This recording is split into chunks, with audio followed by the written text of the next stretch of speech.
नमस्कार। देश का सबसे पुराना न्यूज चैनल जी न्यूज, देश का सबसे भरोसेमंद न्यूज चैनल जी न्यूज और इसी जी न्यूज पर बहस के नंबर 1 शो ताल ठोके में आपका स्वागत है। मैं हूं दीपक चौरसिया। प्रधानमंत्री मोदी का आज का शेड्यूल बड़ा टाइट है। पहले रायपुर गए, वंदे भारत ट्रेन समेत कई सौगातें दी, फिर सियासी भाषण दिया। कांग्रेस को कहा जो डर गया वो मोदी ही क्या, जो डर जाए वो मोदी ही क्या। रायपुर के बाद मोदी सीधे गोरखपुर पहुंचे, गीता प्रेस के शताब्दी समारोह को संबोधित किया। गीता प्रेस को गांधी शांति पुरस्कार देने का कांग्रेस ने जो विरोध किया था उस पर इशारों में सब कुछ कह दिया। इसके बाद गोरखपुर में रोड शो किया और वंदे भारत ट्रेन को हरी झंडी दिखाई। अब थोड़ी देर में प्रधानमंत्री अपने संसदीय क्षेत्र वाराणसी पहुंच रहे हैं, वहां भी कई कार्यक्रम हैं। दूसरी तरफ आज से कांग्रेस का शेड्यूल भी बड़ा हेक्टिक हो गया है। नई टेंशन ये बड़ी है कि राहुल गांधी 24 का चुनाव लड़ पाएंगे या नहीं, क्योंकि मोदी सरनेम के मानहानि केस में गुजरात हाईकोर्ट ने आज राहुल गांधी की सजा पर रोक लगाने से इनकार कर दिया। कोर्ट में दूसरे पक्ष की ये दलील भारी पड़ी कि राहुल को अपने बोले शब्दों पर कोई अफसोस नहीं है। राहुल को 2 साल की सजा सुनाई गई थी, संसद सदस्यता गंवा चुके हैं और अभी भी बेल पर है। राहुल गांधी को राहत न मिलने पर कांग्रेस कार्यकर्ता सड़कों पर उतर आए। अब तक 5-6 शहरों में विरोध प्रदर्शनों की तस्वीरें आ चुकी हैं। कांग्रेस का सारा गुस्सा पीएम मोदी पर है। प्रियंका गांधी ने एक लंबा ट्वीट किया। 1975 में दिनकर की कविता सिंहासन खाली करो की जनता आती है, उनकी दादी के खिलाफ इस्तेमाल होती थी। आज प्रियंका ने दिनकर की दूसरी कविता समर शेष है, जनगंगा को खोलकर लहराने दो पर को लिखते हुए प्रधानमंत्री को अहंकारी बता दिया। उन्होंने कहा प्रधानमंत्री कुछ भी कर ले, राहुल को नहीं रोक सकते। कांग्रेस के बाकी नेताओं ने भी इसी तरह का अटैक किया। बीजेपी ने भी जवाब दिया कि अहंकारी तो राहुल गांधी हो गए हैं और जो गलती करके माफी नहीं मांग रहे हैं। मामला मानहानि का है, सजा का फैसला कोर्ट ने सुनाया है, लेकिन कांग्रेस का कहना है कि गुजरात में केस होना और राहुल को राहत न मिलना सब एक साजिश है। इस केस में राहुल को पहले लोअर, फिर सेशन और फिर हाई कोर्ट से झटका मिल चुका है। अब सिर्फ एक लाइफलाइन बाकी है और वो है सुप्रीम कोर्ट। अगर वहां भी राहत नहीं मिली तो क्या होगा? क्या वो 24 का चुनाव लड़ पाएंगे? और 24 को चुनाव का जीतने का प्लान उनका क्या होगा? और राहुल गांधी को पीएम बनाने के कांग्रेस के सपनों का क्या होगा? इन्हीं सवालों को बहस में समेटेंगे, लेकिन उससे पहले ये रिपोर्ट देख लीजिए।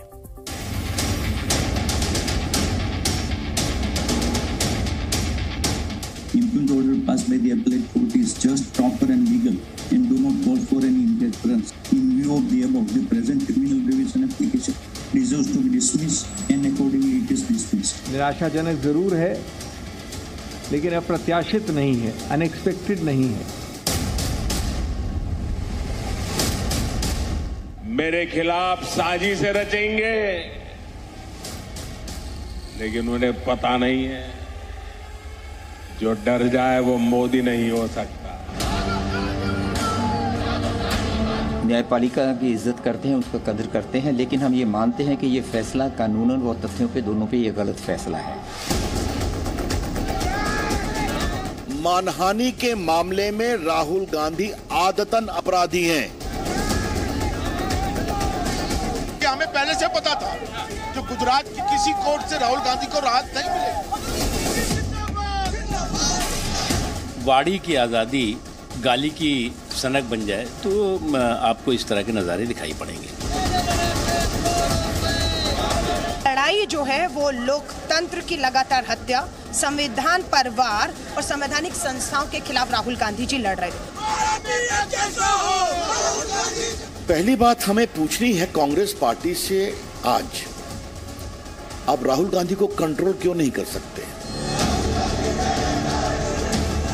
राहुल गांधी की आवाज को आप दबा नहीं सकते। ये राजनीतिक मामला है और राजनीतिक मामले में सरकार जितने प्रयास करना चाहती है कर ले। सच्चाई को आप जितना दबाओगे, सच्चाई उतनी ताकत से उभर के देश के सामने आएगी। मोदी सरनेम वालों को जो उन्होंने गालियां दी, चोर कहा, उसका उपराम भुगत रहे। ये फैसला दुखद है। मेरा ये मानना है कि सुप्रीम कोर्ट में राहुल गांधी को न्याय मिलेगा। जो भाषा की मर्यादा त्यागता है, इस देश की अदालत उस पर अपने फैसले सुनाती है। अभी सुप्रीम कोर्ट का दरवाजा खुला हुआ है।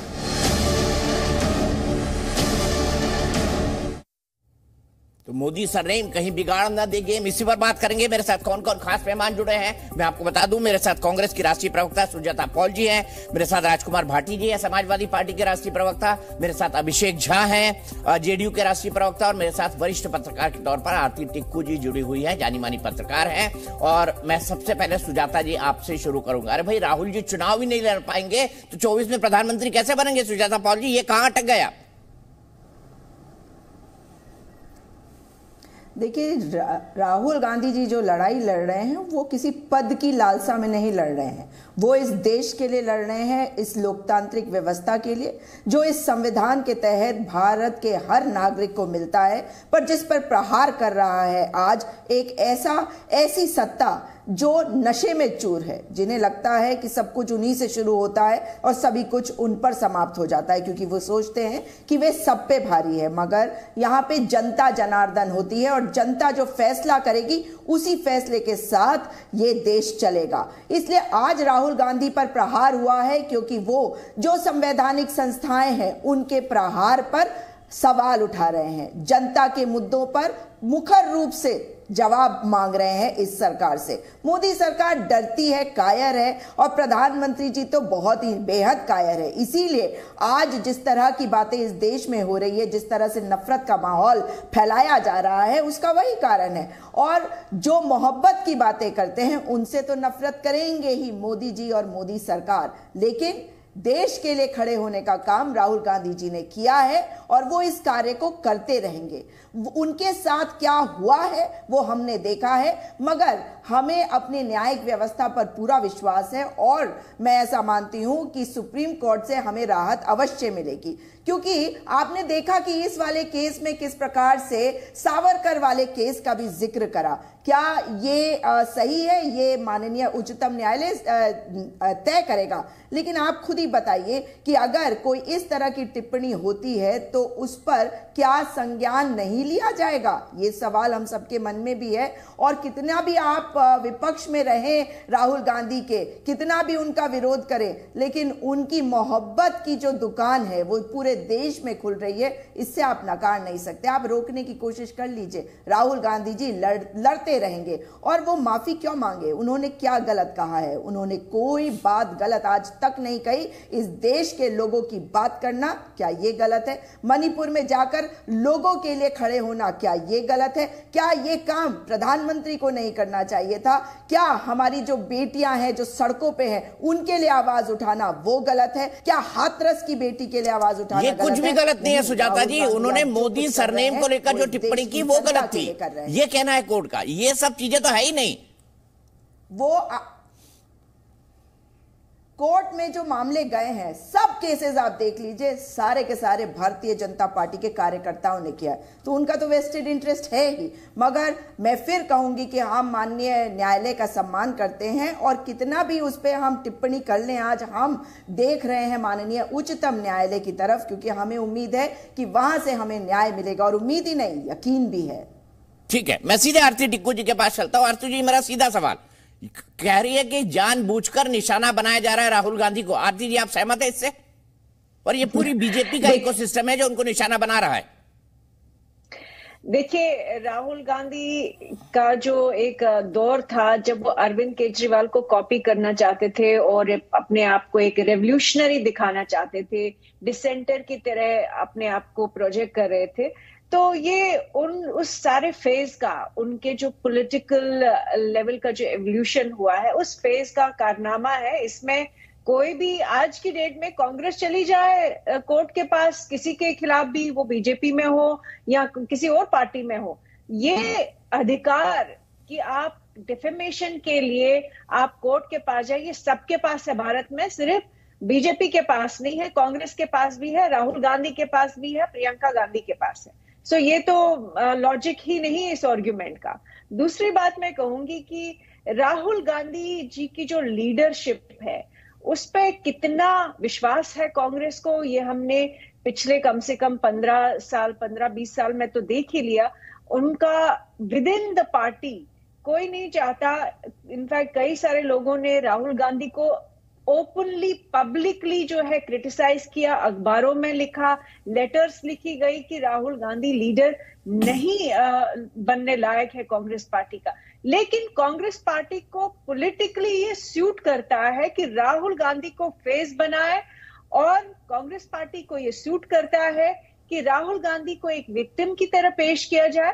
आपने उसका जो मैं कहूंगी फल है, प्रोडक्ट है, आपने उसका कर्नाटक इलेक्शंस में देखा कि राहुल गांधी जो विक्टिम की तरह, मार्टर की तरह वो प्रोजेक्ट किए गए, लेकिन साथ ही साथ में वो लीडरशिप से बहुत दूर है, क्योंकि खड़गे जी को उन्होंने बनाया जो कि डायरेक्टली ऑर्डर्स तो गांधी फैमिली से लेते हैं। लेकिन अगर हारता है कांग्रेस पार्टी और अगर कांग्रेस पार्टी को कोई नुकसान होता है तो वो भी खड़गे जी को ही मिलेगा, लेकिन कोई अच्छा काम होगा तो वो राहुल गांधी जी को उसका श्रेय मिलेगा। तो ये अच्छी सोची समझी स्ट्रैटेजी है, मुझे लगता है बहुत स्मार्ट पॉलिटिकल स्ट्रैटेजी है। फाइनली कांग्रेस पार्टी को ये समझ आया है कि राहुल गांधी को किस तरह से प्रोजेक्ट करना है, कहां पे वो स्ट्रेटेजिकली उनकी जरूरत है और कहां पे नहीं जरूरत है। तो एक डिस्टेंस बनाए रखा जो है कांग्रेस पार्टी ने राहुल गांधी के साथ, और ये जो केस है उस केस की वजह से तो मार्टरडम और विक्टिमहुड का वो कार्ड बहुत अच्छे से इस्तेमाल हो सकता है इलेक्शंस में।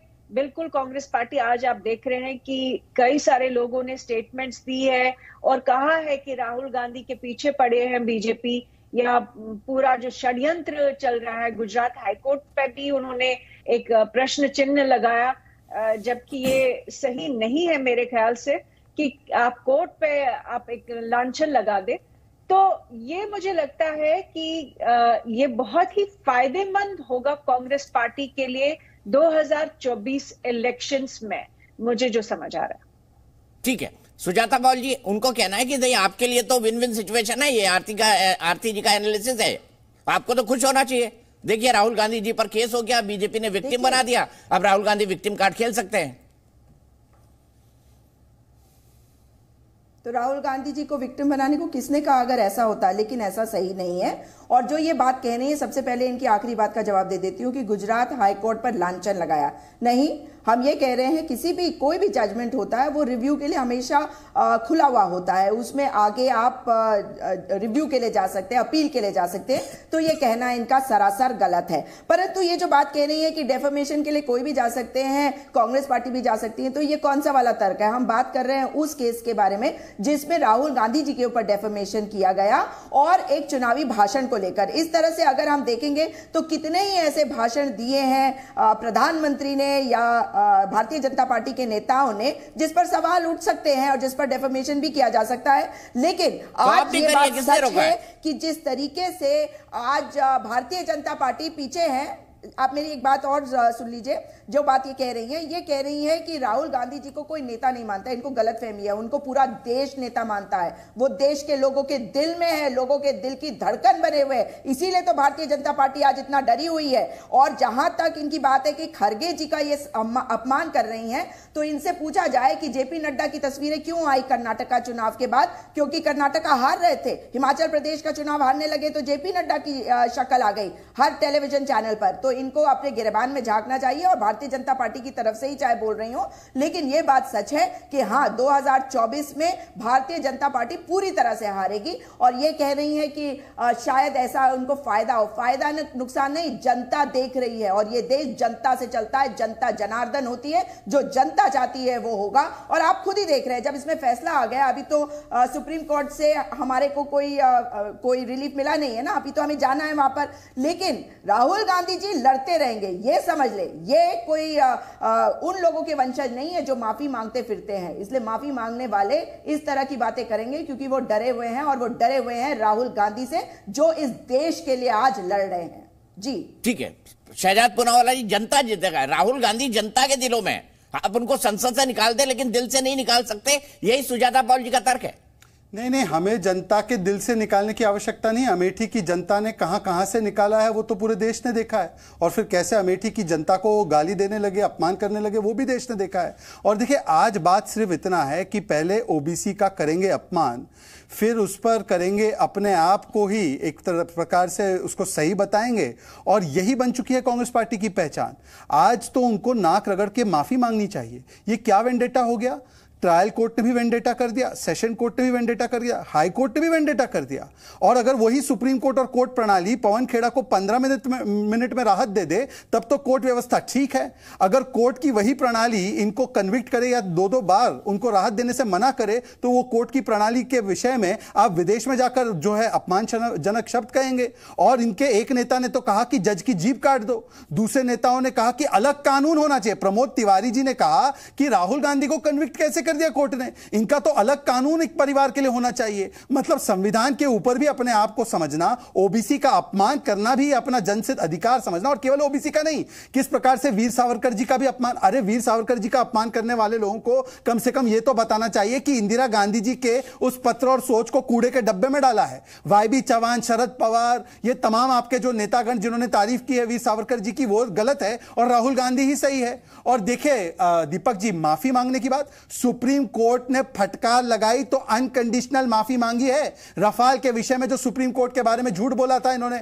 तो ये तो इनका इतिहास है। पर देखिए आज बात क्या है दीपक जी, आज बात यह है कि ये डिस्क्वालीफाई भी है और इनके खिलाफ अविश्वास प्रस्ताव हमने नहीं, एक एक करके इन्हीं के वैचारिक साथियों ने पारित किया है। बताइए ना, आम आदमी पार्टी की प्रवक्ता आकर कहती है कि तीसरी बार भी राहुल का चेहरा होगा।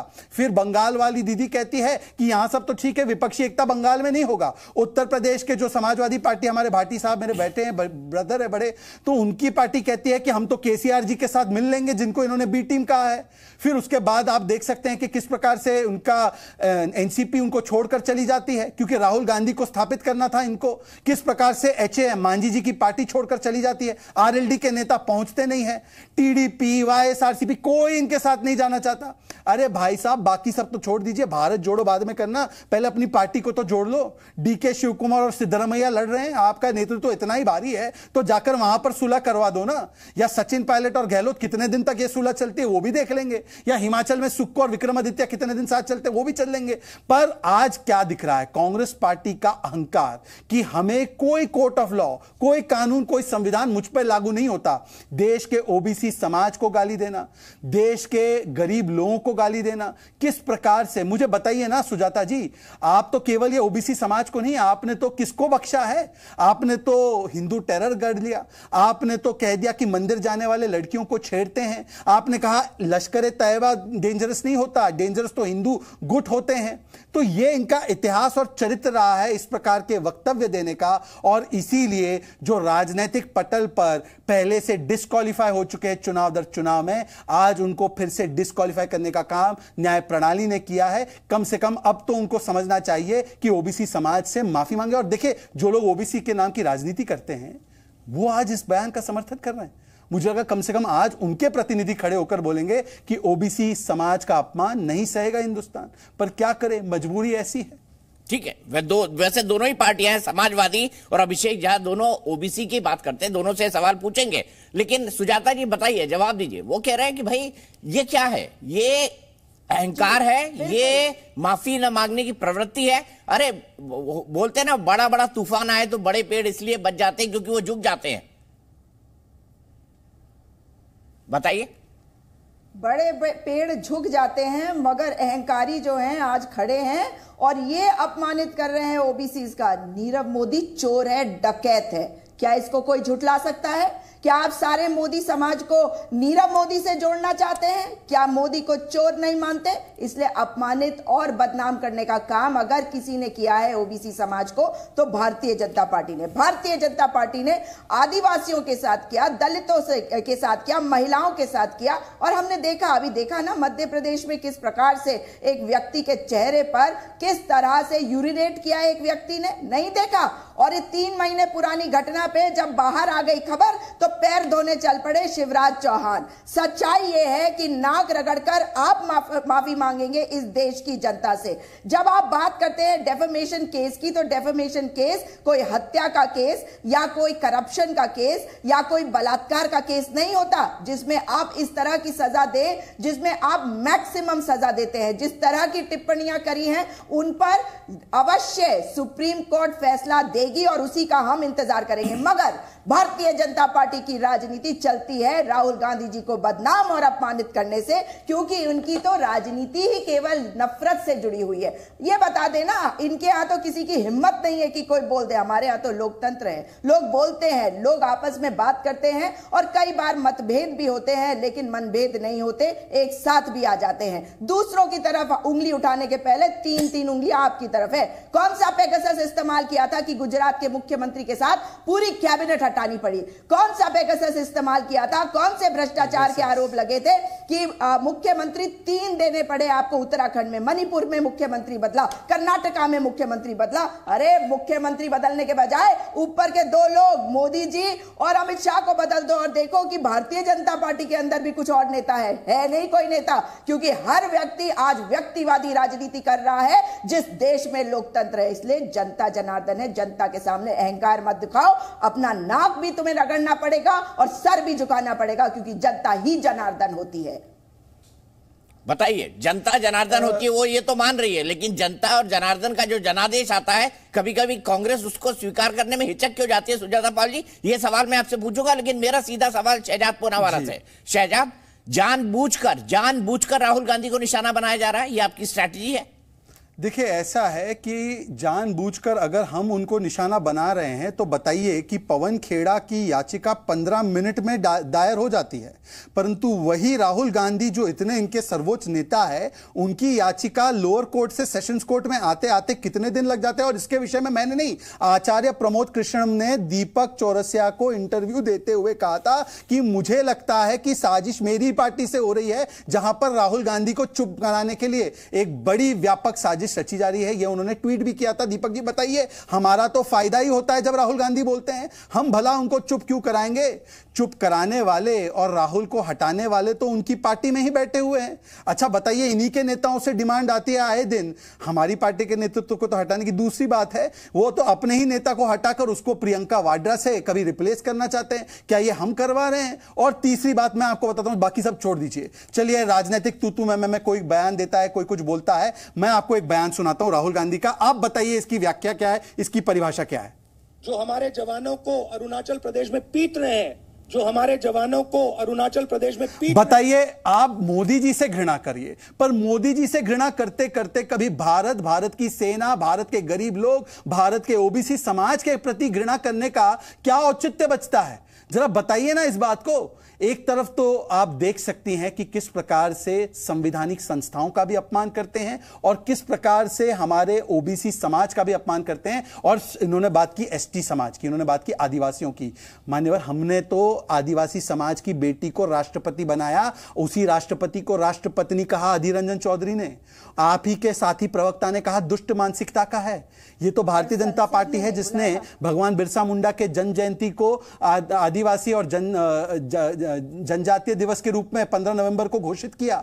हमने तो उनको स्वीकारा और उनको सबसे ज्यादा सम्मान दिया, और आपने उनको राष्ट्रपत्नी कहकर उनके सम्मान में जिस प्रकार से एक खलल डालने की बात की। आप बताइए क्या कार्रवाई की? एक स्टेटमेंट नहीं आया राहुल गांधी का इस विषय पर। आप अगर इतने ही बड़े आदिवासी के शुभचिंतक है, बताइए। ओबीसी समाज की बात करती हैं, आज रोहिंग्याओं को बंगाल में ओबीसी समाज का आरक्षण मिल रहा है। एक वक्तव्य नहीं निकला आपके मुंह से। मैं आपको पूछना चाहता हूं, ये ओबीसी समाज का अधिकार रोहिंग्याओं के पास जा रहा है बंगाल में, एक शब्द नहीं बताते। 7 जिले राजस्थान में ओबीसी को एक व्यक्ति को लाभ नहीं मिला, उस वक्त एक शब्द नहीं बोला उसके ऊपर। एनसीपीसी कमीशन ने ये बोला है। लोग ना तो आदिवासियों का सम्मान करते हो, मणिपुर जल रहा है, वहां आदिवासी है, और जो मध्य प्रदेश में आदिवासियों के साथ हो रहा है वो पूरी दुनिया देख रही है। क्या सम्मान कर रहे हैं आप? दलितों का सम्मान करना सीखिए और जहां तक बात दलितों का सम्मान, मैं आपको बताता हूं, आप दलितों का सम्मान की बात करते हैं। जीते जी आंबेडकर जी को 2 चुनाव हरवाने वाली कांग्रेस पार्टी थी। जीते जी आंबेडकर साहब को बेइज्जत करके जिस प्रकार से उनको मजबूर होना पड़ा कैबिनेट छोड़ने में, वो कांग्रेस पार्टी थी। जिस प्रकार से आंबेडकर जी की विचारधारा 370 जो उनको हटाना था, उसके खिलाफ खड़ी होकर 370 की वकालत करना, अर्थात जम्मू कश्मीर के वाल्मीकि समाज को अपने अधिकारों से वंचित रखने की मैं दोनों से रिक्वेस्ट करता हूं, प्लीज एक के ऊपर एक ना बोले। सुजाता जी, शहजाद जी, प्लीज एक के ऊपर एक मत बोले। आप जब बोलते हैं तो दर्शक समझ नहीं पाता, दोनों अगर एक साथ बोलेंगे तो। अब वो तो लगातार बोल रही थी, मैं तो देर से भी जुड़ा हूं, तो सुन भी ले थोड़ा सा। ना आदिवासियों का सम्मान। जी शहजाद जी बोलिए। देखिए अभी उन्होंने कहा, अभी देखिए एक एक करके बात दे रहे, जवाब दे रहे। सुजाता जी सुन लीजिए उनको प्लीज। चलिए, इन्होंने एक बात कही कि दलित विरोधी। आपको पता होगा कि सबसे ज्यादा ओबीसी, एससी, एसटी समाज का प्रतिनिधित्व आज कैबिनेट में है, तो आज है 60% हमारे मंत्री इस समाज से आते हैं। पर मैं इनसे एक सवाल पूछता हूं, दलित समाज की बात कर रही है ना, इनसे पूछिए 370 की वजह से जम्मू कश्मीर के वंचित, वहां पर शोषित दलित समाज को अपना अधिकार नहीं मिला इतने वर्षों तक। बाबा साहब आंबेडकर चाहते थे 370 हटे, आज कौन पैरवी कर रहा है 370 को परत वापस लागू करने की, फिर से लागू करने की? ये कांग्रेस पार्टी कर रही है। कांग्रेस पार्टी दलितों की हितैषी है। कांग्रेस पार्टी जिसने आंबेडकर जी को 2 बार चुनाव हराया, ये कांग्रेस पार्टी जिसकी वजह से आज जिस प्रकार से एसटी समाज का कोई व्यक्ति राष्ट्रपति आज तक नहीं बना था। आपने क्यों नहीं बनाया? 70 साल थे आपके पास, क्यों नहीं बनाया? आज क्यों भारतीय जनता पार्टी के प्रधानमंत्री और एनडीए की और मोदी जी की सरकार को बनाना पड़ा? आप क्यों नहीं बना पाए? और आप बात करते हैं, और राष्ट्रपत्नी कहने के बाद आपका इतना रस्सी जल गई पर बल नहीं गया। ओबीसी समाज का अपमान, दलित समाज का अपमान, ट्राइबल समाज का अपमान करने के बाद कांग्रेस की प्रवक्ता यहां पर आकर बताती है कि हम समाजों के साथ हैं। नारायणन जी बने थे या नहीं बने थे? सुजाता जी बोलिए। जहां तक लोगों को के उत्थान की बात है, हमने जहां तक उत्थान की बात है, तो हर समाज के उत्थान के लिए कार्य करने का काम कांग्रेस पार्टी की सरकारों ने किया है। ये जो लोगों को विभाजित कर करके केवल नफरत फैलाने का काम है, वो भारतीय जनता पार्टी ने किया है। व्यक्ति विशेष की बात करते हैं तो ये बता दे कि रामनाथ कोविंद जी को तत्कालीन राष्ट्रपति थे ना, भूमि पूजन में क्यों नहीं बुलाया? क्योंकि उच्च समाज, नीचा समाज, ये सब विभाजन आप लोग करते हैं। नीचा समाज क्या होता है? क्योंकि आप नहीं मानते नीचा समाज क्या होता है? राष्ट्रपति जो है उन्हें, भाई मैं कह रही हूं, अब ये देखिए, अब ये कुछ समाजों को नीचा समाज, नीच समाज इस प्रकार से भी संबोधन करेंगी तो मुझे नहीं पता कि ये कांग्रेस की ऑफिशियल वाणी है, ये उनका ऑफिशियल लिंगो है। अगर कोई शोषित वंचित समाज है उसको नीच समाज कहना यदि कांग्रेस की संस्कृति है, तो मैं तो भाटी जी की तरफ ही देख सकता हूँ, मैं पूछ सकता हूँ कि भाटी जी कहाँ किसके चक्कर में पड़े हैं आप? नहीं है, वो तो शोषित वंचित समाज को ही नीच, नीचा समाज बोलती है। कभी प्रधानमंत्री को गंगू तेली, कभी प्रधानमंत्री को नीच, इस प्रकार की बातें। और हर बाकी समाज आपके लिए नकारा जाने वाला समाज है। आप लोग बता दीजिए मुझे, ये शहजाद पूनावाला बता दे, 371 है ना नॉर्थ ईस्ट में, वो हटेगा क्या? 370 की बात कर रहे हैं, 371 जब तक नहीं हटेगा। आपकी पार्टी का ऑफिशियल स्टैंड है 371 हटाने का? बता दीजिए, एक बार घोषणा कर दीजिए इस पे। आप घोषणा कर दीजिए 371 पे, आपकी पार्टी का ऑफिशियल वक्तव्य। देखिए नॉर्थ ईस्ट आप घोषणा कर दीजिए ना एक बार। इनकी सरकारें हैं, लेकिन ये बता नहीं पाएंगे क्योंकि ये बताना नहीं चाहते, क्योंकि ये समाज में केवल विभाजन की राजनीति करते हैं। जिस तरह से इन्होंने मेती समाज और कुकी समाज में फूट डाला है विभाजन की बात। दीपक जी, मैं इस पे भी आखिरी जवाब दे देता हूं, बाकी पैनलिस्ट भी रुके हुए हैं, मुझे लगता है उनका भी वक्तव्य आना चाहिए, केवल ये डिबेट मोनोपोलाइज ना हो। मैं केवल विभाजन पे बात करूंगा। मुझे बताइए दीपक जी, क्योंकि अन्य पैनलिस्ट को भी बोलना है, अभिषेक जी भी है, भाटी जी भी है और टिक्कू जी भी है। इसके बाद अभिजीत जी, अभिषेक के पास जाऊंगा और राजकुमार जी के पास जाऊंगा। राजनीति पर मुझे केवल विभाजनकारी राजनीति पर, कांग्रेस को सहयोगी दलों के बारे में भी सोचना चाहिए। बैठे हुए भाटी जी, बैठे हुए अभिषेक जी, इनकी भी चिंता हम ही करेंगे, पर छोड़ दीजिए इस विषय को, अब बाद में डिस्कस करेंगे। मैं आपको केवल बोलना चाहता हूँ, देखिए दीपक जी, विभाजनकारी राजनीति के बारे में मैं कम से कम इतना बता दूं कि मुंबई, हाशिमपुरा, भागलपुर, मीरठ, मलियाना, ये सारे बड़े दंगे, जलगांव, अहमदाबाद, नेल्ली, दिल्ली, ये सारे दंगे कांग्रेस की देन हैं। मुजफ्फरनगर दंगा भी हुआ था। ये सारे दंगे में 10,000 से ज्यादा मुसलमान और अन्य लोग मारे गए। इनके विषय में कभी कोई चिंता नहीं की। और देखिए इनकी राजनीति इस प्रकार की है। एक सेकेंड दीपक जी, कृपया करके बीच में अगर क्रॉस टॉक होगा तो मुझे लगता है दीपक जी डिबेट नहीं हो पाएगी। दीपक जी क्रॉस टॉक मत करवाइए प्लीज, मैं आपसे रिक्वेस्ट कर रहा हूं। दीपक जी क्रॉस टॉक ना हो। दीपक जी क्रॉस टॉक ना हो।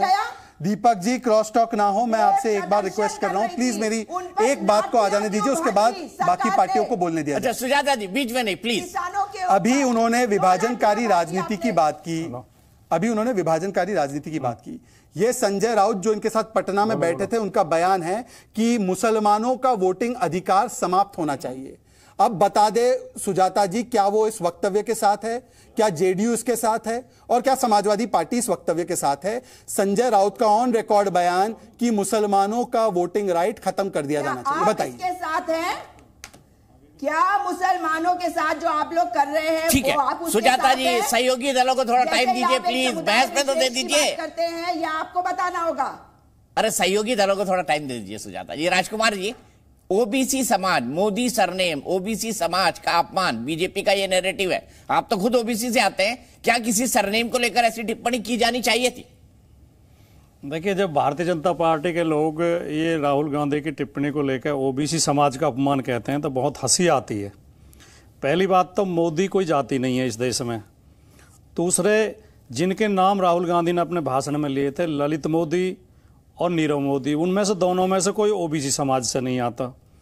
ये जबरन कहीं का तीर कहीं का तुक्का उसे जोड़ते हैं और ऐसा समझते हैं एक एहतिबार के ओबीसी समाज तो मूर्ख है, तुम्हारी बात पर विश्वास कर लेगा। इसमें ओबीसी समाज का कौन सा अपमान हो गया?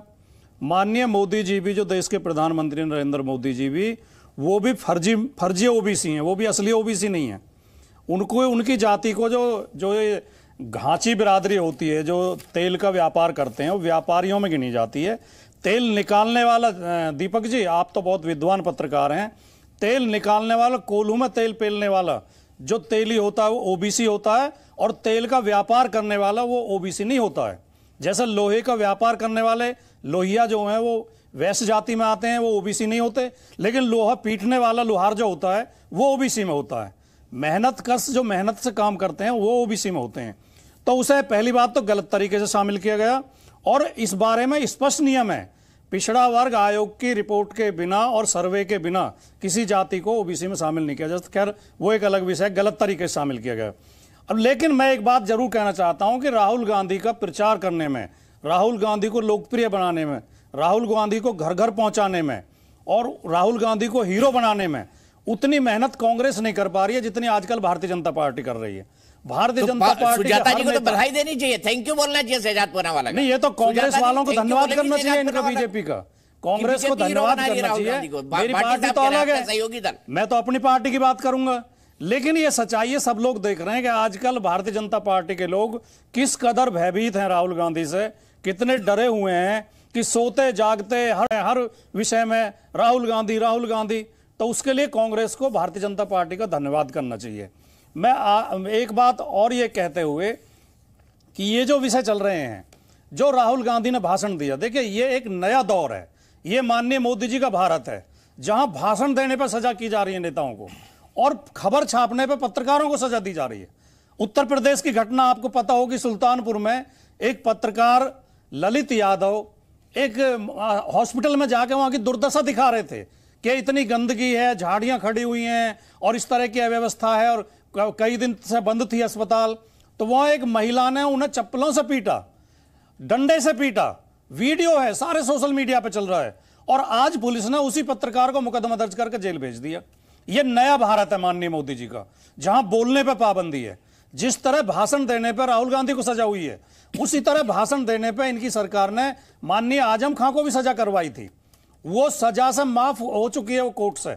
और जो रिपोर्ट करता था उसने कहा मुझे तो डीएम ने धमका के एफआईआर कराई थी। ये इस देश में हो रहा है। ठीक है, विपक्षी नेताओं को फंसाने के लिए, उनकी आवाज को बंद करने के लिए, पत्रकारों को डराने धमकाने के लिए, मीडिया की आवाज को बंद करने के लिए सरकार तमाम हथकंडे अपना रही है। कि इस पे सभी को चिंतित होना चाहिए, देश के हर नागरिक को चिंतित होना चाहिए। देखिए कि ये सरकार का बदलना 2024 में बहुत जरूरी है। अगर ये सरकार थोड़े दिन और रही तो इस देश से लोकतंत्र नाम की जो चीज है वो खत्म हो जाएगी। ये लोकतंत्र छोड़ेंगे नहीं। और मैं आखिर में वैसे एक वाक्य बोलते हुए, इस आपकी डिबेट में भी थोड़े सवाल उठे, वो जो अपने अभी जो कहा गया उसके बारे में, ये चिंता ना करें, बहुत बढ़िया गठबंधन बनेगा, मोर्चा बनेगा, नेता भी तय हो जाएगा, मुद्दे भी तय हो जाएंगे। 2024 में भारतीय जनता पार्टी की सरकार रिपीट नहीं होने वाली है, विपक्षी गठबंधन की सरकार दिल्ली में आएगी। एक वाक्य केवल, दीपक जी एक वाक्य, केवल एक वाक्य, क्योंकि भाटी जी अमूमन जब बात करते हैं फैक्चुअली करेक्ट बात करते हैं, ऐसा मैं मानता हूं। उन्होंने कहा कि मोदी जी फर्जी ओबीसी है, उनकी लिस्ट में नाम नहीं है। मैं आपको 2 तथ्य आपके सामने रख रहा हूं, दीपक जी आप चेक करवा लीजिए अपनी टीम से भी। 1994 में नरेंद्र मोदी तो नहीं थे ना गुजरात की राजनीति में कहीं पर भी। 1994 से उनकी मोदी समाज वहां पर उस लिस्ट में है। और दूसरा, सेंट्रल लिस्ट में मोद घांची नाम की ओबीसी लिस्ट में मोदी जी की सरकार आने से कई साल पहले से ही है। अब मुझे बता दे राजकुमार भाटी की फर्जी मोद घांची, अगर ये पूरा समाज 13 करोड़ का ये फर्जी ओबीसी है जिनको इन्होंने फर्जी कहा है, तो क्यों डाला ओबीसी लिस्ट में यूपीए की सरकार ने और उस समय कांग्रेस की सरकार ने? ये जवाब दे दे। और ये कह रहे ना गठबंधन में तो हम सब खुश है, अरे भाई इन्होंने तो यूपीए का अंतिम संस्कार इन्होंने किया, पीडीए बना दी, और वहां पे एनसीपी ने एमवीए का अंतिम संस्कार किया। भाटी जी जैसा दोस्त कोई ना मिले आपको, कभी ना मिले। मुस्कुराते मुस्कुराते आपका अंतिम संस्कार कर देंगे, पिंडदान कर देंगे और बोलेंगे हम आपके साथ है। अरे बताइए आप यूपीए में हैं या पीडीए में हैं? भाटी जी आप मुस्कुराहट की कसम है आपको मेरे भाईचारे की कसम है, बताइए पीडीए में यूपीए? बता रहा हूं यूपीए में है या पीडीए में है, बताइए। जैसे शहजाद भाई की पार्टी का गठबंधन है एनडीए, लेकिन इनका नारा है हिंदू राष्ट्र। हमारा गठबंधन जो बन रहा है वो अलग चीज है। पीडीए हमारा नारा है कि पिछड़ा, दलित और अल्पसंख्यक के साथ इस देश में जो अन्याय हो रहा है। दीपक चौरसिया जी, उत्तर प्रदेश की, खासतौर से उत्तर प्रदेश की, वैसे तो पूरे देश में हो रहा है, पिछली भर्तियों की आप सूची उठा के देखिए। पिछले 2-3 साल 4 साल में जितनी भर्तियां हुई हैं, ओबीसी की कट ऑफ जनरल कास्ट से ऊपर जा रही है। अभी इलाहाबाद यूनिवर्सिटी में भर्तियां हुई हैं असिस्टेंट प्रोफेसर की, ओबीसी की कट ऑफ है 271 और जनरल कास्ट की 141। यानी जनरल कास्ट का व्यक्ति 141 नंबर पाके प्रोफेसर बन रहा है, ओबीसी का व्यक्ति 271 नंबर पाके प्रोफेसर नहीं बन पा रहा है। ये जो अन्याय पिछड़े वर्गों के साथ और दलितों के साथ इस देश में हो रहा है, आपने रोजाना घटनाएं सुनी होंगी। जो अभी बंगाल में रोहिंग्या को मिल रहा है आरक्षण, ओबीसी आरक्षण में, क्या सही है? आदिवासी के साथ अन्याय हुआ वो तो सबने देखा। लेकिन अभी सागर की खबर है कल की, मंदिर में भंडारा था, वहां पर अपर कास्ट के लोगों ने दलितों को भंडारा खाने से घुसने नहीं दिया उसमें, कि तुम दलित हो या घुस नहीं सकते तुम हमारे भंडारे में। इस तरह के अन्याय रोज हो रहे हैं। अब जिनके वीडियो बन जाते हैं उन पे तो मुख्यमंत्री पैर धो के अपनी क्षतिपूर्ति का प्रयास करते हैं। एक व्यक्ति के पैर धोने से दलितों को न्याय तो मिलेगा नहीं। एक आदिवासी को राष्ट्रपति की कुर्सी पर बैठाने से पूरे आदिवासी समुदाय को न्याय तो मिलेगा नहीं। मध्य प्रदेश में 21% आदिवासी हैं, हर 5वां व्यक्ति आदिवासी है। वहां न्याय तब मिलेगा जब हर 5वां डीएम आदिवासी हो, जब हर 5वां एसएसपी आदिवासी हो, हर 5वां मंत्री आदिवासी हो, हर 5वां विधायक आदिवासी हो, हर 5वां सांसद आदिवासी हो। न्याय तब मिलेगा। ये कोरे नारों से और दिखावा करने से आप उनका शोषण करते हैं, उनका खून पीते हैं और फिर पैर धोते हुए फोटो खिंचवा के आप ये मैसेज देने की कोशिश करते हैं कि आपने बहुत बड़ा एहसान कर दिया इस आदिवासी। पहले आपने अपमान कर दिया और जब आपको लगा कि वोट खिसक जाएगा आदिवासियों का वोट मध्य प्रदेश से, तो शिवराज जी मामा जी पांव धोने लगे। वैसे दीपक जी वो बन गए मामा, इनको बना दिया सुदामा, मतलब वो बन गए भगवान कृष्ण। वैसे दीपक जी केवल इतनी बात कहना चाहता हूं, इन्होंने मंदिरों के विषय पर तो बोल दिया, परंतु जिस बंगाल की सरकार ने उसी ओबीसी के आरक्षण की व्यवस्था को मुस्लिम आरक्षण में तब्दील कर दिया, वहां पर 170 जातियों में से 118 जातियां मुसलमानों की है, जिनमें तो कोई कास्ट होता ही नहीं है। तो मुझे बताइए एनसीबीसी का डेटा है। एक सेकंड गलत भाटी जी, मैं अपने समय में बोल दूं, अभिषेक के बाद एक भी बार अभिषेक के पास नहीं गया। दीपक जी 10 सेकंड और, केवल 10 सेकंड प्लीज। ओबीसी कमीशन जिसको राष्ट्रीय और संवैधानिक दर्जा हमारी सरकार ने दिया, एनसीबीसी ने रिपोर्ट दी कि बंगाल में, राजस्थान में, बिहार में और पंजाब में किस प्रकार से उनके सुरक्षित और संवैधानिक अधिकारों को कुटाराघात किया जा रहा है। बंगाल में रोहिंग्याओं को आरक्षण मिल रहा है, राजस्थान में 8 जिलों में आरक्षण का लाभ नहीं है, बिहार में कुर्मी समाज के लोगों को आरक्षण का सर्टिफिकेट नहीं दिया जा रहा है, या उसमें एग्रीकल्चरल इनकम को इनकम में जोड़ा जा रहा है ताकि क्रीमी लेयर से उनको फिर उसको हटा दिया जाए उनको। और पंजाब में 13% आरक्षण नहीं दिया जा रहा है। इस पर मान्यवर नहीं बोलते हैं। केवल 2 वाक्य दीपक जी, केवल दो वाक्य बोलना चाहता हूं शहजाद भाई। ये फर्जी घोषणाओं से कि संवैधानिक दर्जा दे दिया, ओबीसी को कोई राहत नहीं मिलेगी। अगर आप ओबीसी के समर्थन में हैं तो ओबीसी को उनकी आबादी के अनुरूप आरक्षण दीजिए। 54% ओबीसी है और ये गिनती कराइए, जाति जनगणना कराइए, तो हम मानेंगे कि आप ओबीसी के। ठीक है अभिषेक झा जी अब आइए फटाफट। आप देखिए मेरी गलती नहीं है, आपके सहयोगी दल आपका टाइम खा गए, मेरी गलती नहीं, मुझे मत बोलिएगा अभिषेक जी। मैं कह रहा हूं खाली तीनों को कह रहा हूं, सपा को भी और कांग्रेस को भी, कि भाई ये सहयोगी दलों के लिए बड़ा दिन रखना सीखिए। आप राजकुमार भाटी जी हंस रहे हैं मेरी बात सुन के, आप दीजिए ना अभिषेक जी को भी टाइम दीजिए। अभिषेक जी बताइए, राहुल गांधी के इस सजा बरकरार है उनकी, क्या आपको लगता है ये नैरेटिव बीजेपी का मदद करेगा? कि देखिए राहुल तो गैर जिम्मेदार है, राहुल तो कुछ भी बोल देते हैं, कोर्ट तक सजा दे देती है। पहले तो बहुत आभार आपको दीपक जी, अपने वक्त दिया, मैं बड़े पेशेंस के साथ सुन रहा था जी। और मैं इस पेशेंस की सराहना करता हूं आपकी अभिषेक भाई, ऑनेस्टली बोल रहा हूं। मसला यह है कि राहुल गांधी जी ने पब्लिक फोरम पर क्या कहा सबके सामने है। कोर्ट में सारे मामले हैं, किसने कंप्लेंट की, क्या नैरेटिव सेट किया जा रहा है, देश की जनता देख समझ रही है। लेकिन एक बात पर आप लोग गौर नहीं कर रहे हैं। प्रधानमंत्री जी ने आज क्या बयान दिया? प्रधानमंत्री जी ने एकदम सीना चौड़ा करके बयान दिया कि जो डर जाए वो मोदी नहीं हो सकता है। तो राहुल गांधी जी ने उन लोगों को टारगेट जब किया जिन लोगों ने कहीं ना कहीं देश को नुकसान पहुंचा के देश से बाहर चले गए, तब तो इसको ओबीसी से जोड़ दिया गया, पूरी मोदी कम्युनिटी से जोड़ दिया गया। जितने मोदी भाजपा से जुड़े हुए हैं सब छाती पीटने लग गए कि ये तो हमको कहा गया है। तो आज जब प्रधानमंत्री नरेंद्र मोदी जी ने कहा कि जो डर जाए वो मोदी नहीं हो सकता, इसका मतलब नीरव मोदी डरते नहीं है ना। क्यों डरेंगे? नहीं डरेंगे क्योंकि उनके सरनेम के आगे मोदी लगा हुआ है। बड़ा ताज्जुब होता है कि देश में एक ऐसा नैरेटिव सेट किया जा रहा है जिसमें कास्ट पॉलिटिक्स इनके लिए सर्वोपरि हो जाता है। देश से जो पैसा लेकर चले जाते हैं, चाहे वो ललित मोदी हो, नीरव मोदी हो या विजय माल्या हो, कोई चले जाते हैं तो देश की सरकार की प्राथमिकता में वो शामिल नहीं होता है। और राहुल गांधी जी विपक्ष के बड़े नेता हैं। विपक्ष के नेताओं पर लगातार स्वायत्त संस्थाओं के द्वारा दबाव बनाना, उनके इमेज को खराब करना, तो देश सारी चीजों को देख रहा है दीपक जी। देश चलता नहीं मचलता है, मुद्दा हल नहीं होता सिर्फ उछलता है। जंग मैदान पर नहीं मीडिया पर जारी है, आज मेरी तो कल तेरी बारी है। ऐसा नहीं है कि यह शाश्वत सच बन चुका है कि भारतीय जनता पार्टी के लोग ही हमेशा सत्ता पर काबिज रहेंगे और ये जैसे देश को चलाना चाहें वैसे चलाएंगे, जैसा नैरेटिव सेट करना चाहें वैसा करें। देश की जनता ने इस बार इनकी असलियत को पहचान लिया है और चिल्ला चिल्लाकर जो दलित और आदिवासी कम्युनिटी के लोगों के विषय में बता रहे हैं, देश की जनता ने देखा कि नई संसद के उद्घाटन समारोह में बाबा साहब भीमराव अंबेडकर संविधान निर्माता, उनका कैसा अपमान हुआ।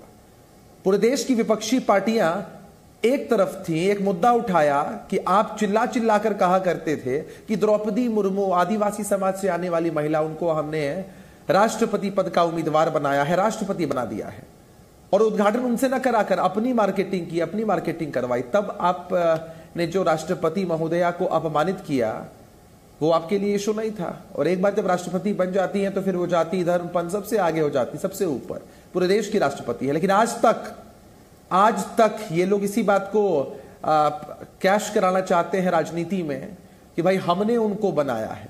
और मध्य प्रदेश का सीन हर किसी ने देखा है। इतने इनह्यूमेन भाजपा वाले ही हो सकते हैं, इतने इनसेंसिटिव यही लोग हो सकते हैं। और जब लग गया कि हाँ इनकी सच्चाई, इनकी जो नीति है दलितों को लेकर, आदिवासियों को लेकर, वो बाहर चली आती है, तो फिर एक पॉलिटिकल नौटंकी सामने आती है।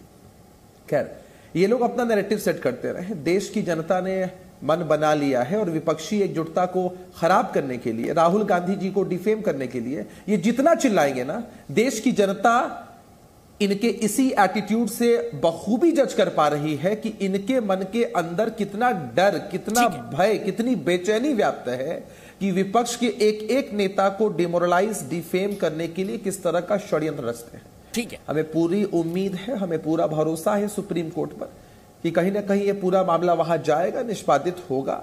और राहुल गांधी जी पर जो एलिगेशंस लगे हैं वो स्टैंड नहीं करेंगे, उन्हें चुनाव लड़ने का मौका मिलेगा। चुनाव लड़ने का मौका मिलेगा। शहजाद पूनावाला जी की सुप्रीम कोर्ट से आस है? देखिए, ऐसा है, मन में तो ये सारे लोग खुशी है कि एक कंटेंडर कम हो चुका है। वैसे यहाँ पर आकर वो जो भी कहे, हम समझते हैं कि पर्दे के पीछे तो कितनी मुस्कुराहटें हैं और कितना इनको एक राहत की सांस वो ले रहे हैं कि चलो एक कंटेंडर तो घटा। और वैसे भी तो एक कांग्रेस घटाओ का ही तो अभियान था। कोई कह रहा था बंगाल में मत आओ, कोई कह रहा था उत्तर प्रदेश छोड़ दो, दिल्ली पंजाब छोड़ दो। तो ये मोदी हटाओ नहीं, कांग्रेस घटाओ का ही कार्यक्रम था। पर मैं दो बातें कहना चाहता हूं। अभिषेक जी की तब तो चुप्पी मुझे बहुत साफ तरीके से सुनाई दे रही थी जब राजस्थान के सिरोही में पेशाब पिलाया गया और आज तक मुख्यमंत्री ने संज्ञान लेना तो क्या, वहां पर कोई कार्रवाई भी ठीक से नहीं हो पाई। एक मीणा जी थे जिनको आत्महत्या करनी पड़ी क्योंकि वहां के मंत्री के बेटे ने उनके साथ दुर्व्यवहार किया। उसके विषय पर भी ये गौण हो गए, कुछ नहीं बोल पाए। हाँ, ये गलती हुई, ये कार्रवाई भी की गई और किस प्रकार से हमने उसके लिए माफी भी जाहिर की। परंतु आपकी अगर इतनी ही दिल में धड़कने हैं तो आपने राजस्थान के विषय में तो एक भी शब्द नहीं बोला। क्यों? वहां का समाज नहीं है। और मैं आपको पूछना चाहता हूं ना भाई साहब, संविधानिक एक सेकंड अभिषेक जी, मैंने आपके बीच में नहीं बोला। अभिषेक जी, मैंने आपके बीच में नहीं बोला। मैंने आपके बीच में नहीं बोला। 15 अगस्त का जो समारोह होता है उसमें प्रधानमंत्री मुख्य अतिथि के रूप में होते हैं, वहां पे राष्ट्रपति नहीं होती। 26 जनवरी में होती है क्योंकि एक सार्वजनिक है, एक संवैधानिक कार्यक्रम है। क्या 15 अगस्त को मतलब मान लिया जाए कि राष्ट्रपति का अपमान होता है? भाई, इसी प्रकार से एक भवन का सार्वजनिक उद्घाटन के लिए प्रधानमंत्री गए, स्पीकर ने न्योता दिया। पर जब उनका संवैधानिक अधिकार था, फर्स्ट उनका संबोधन हुआ राष्ट्रपति द्रौपदी मुर्मू का, तो आप सभी लोगों ने उसका बहिष्कार किया और उसमें समाजवादी पार्टी ने भी बहिष्कार किया। और समाजवादी पार्टी के चाचा शिवपाल जी ने कहा था कि हम इनको वोट देते हैं। इन्होंने कहा नहीं, वोट नहीं देंगे। यशवंत जी को वोट दिया, जिस यशवंत जी ने ISI का एजेंट कहा था मुलायम सिंह यादव जी को।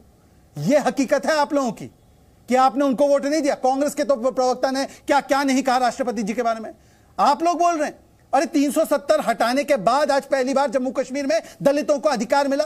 आप 370 के हटाने के साथ है या खिलाफ है? बताइए। आपने तो मान्यवर वोट किया था हमारे साथ 370 पे। अब बताइए क्या है स्टैंड आपका? दलितों की, पिछड़ों की बड़े बड़े लेक्चर देंगे। आज मोदी समाज के 13 करोड़ लोगों का अपमान हुआ है। आप बताइए ना कि क्या सब चोर मोदी होते हैं क्या, जैसे राहुल गांधी बता रहे हैं? अब बता दीजिए, स्वीकार्य है तो बड़ा पोस्टर लगाइए राहुल गांधी का इस बयान के साथ और बोलिए कि इसी पर कैंपेनिंग करेंगे। बताइए, हिम्मत है तो नहीं है क्या? ठीक, अभिषेक जी रुक जाइए, मेरे लिए एक बहुत जरूरी सवाल सुजाता पॉल जी के लिए। सुजाता पॉल जी, हमेशा गांधी परिवार के बारे में बीजेपी, RSS, जनसंघ ये कहती रही सेंस ऑफ इंटाइटलमेंट, जिसको अगर हम कहें सामंती सोच, तो क्या इसी सामंती गुरूर को तोड़ने की कोशिश की है राहुल गांधी पर हमला करके बीजेपी ने?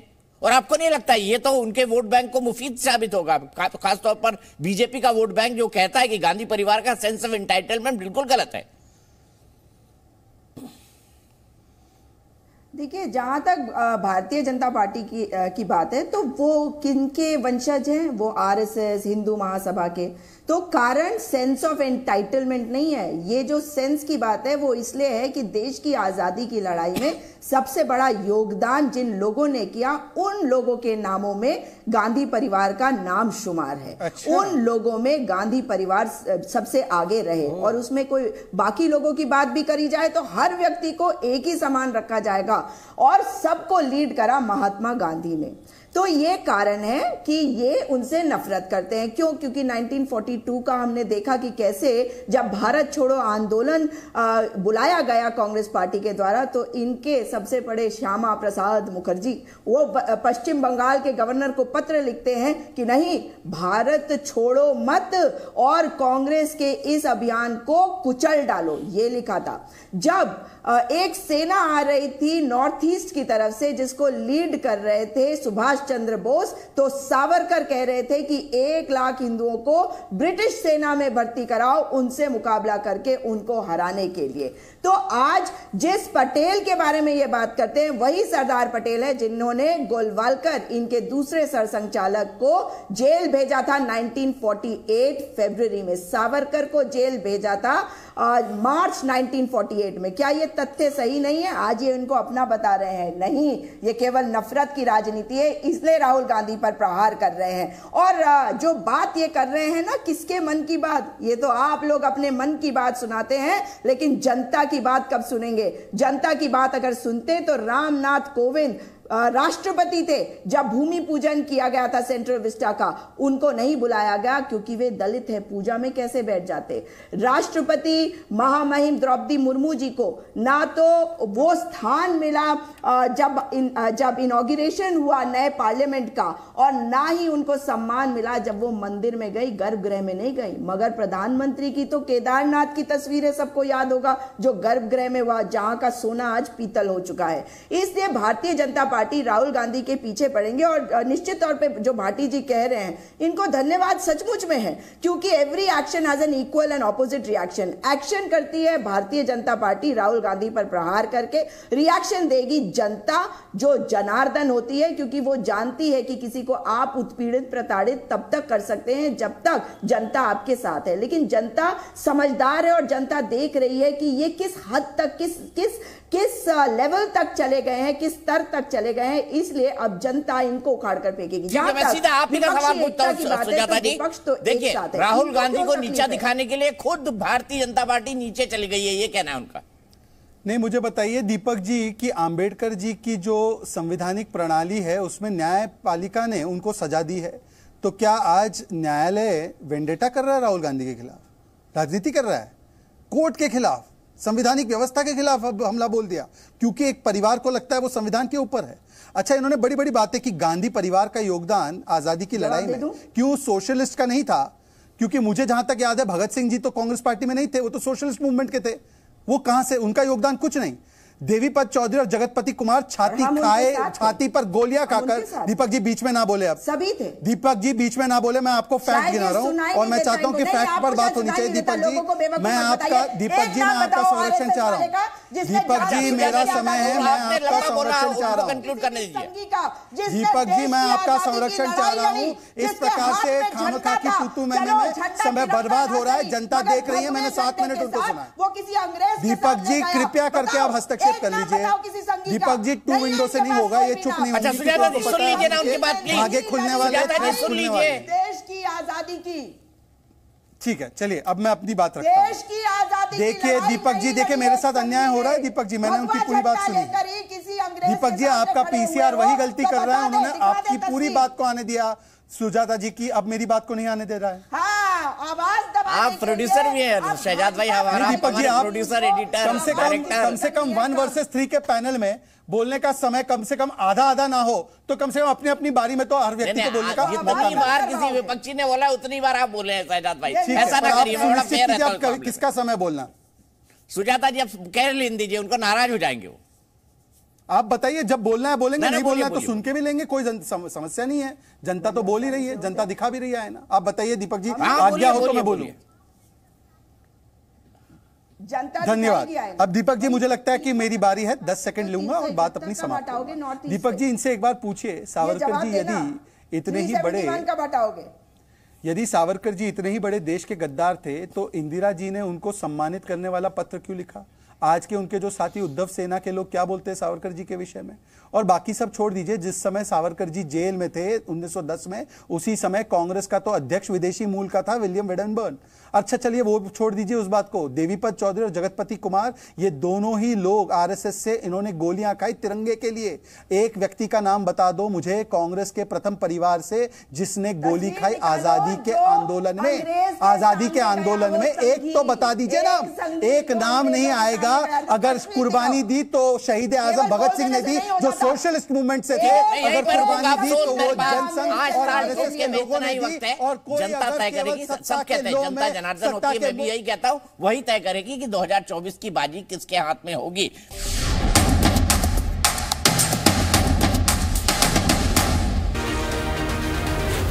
जी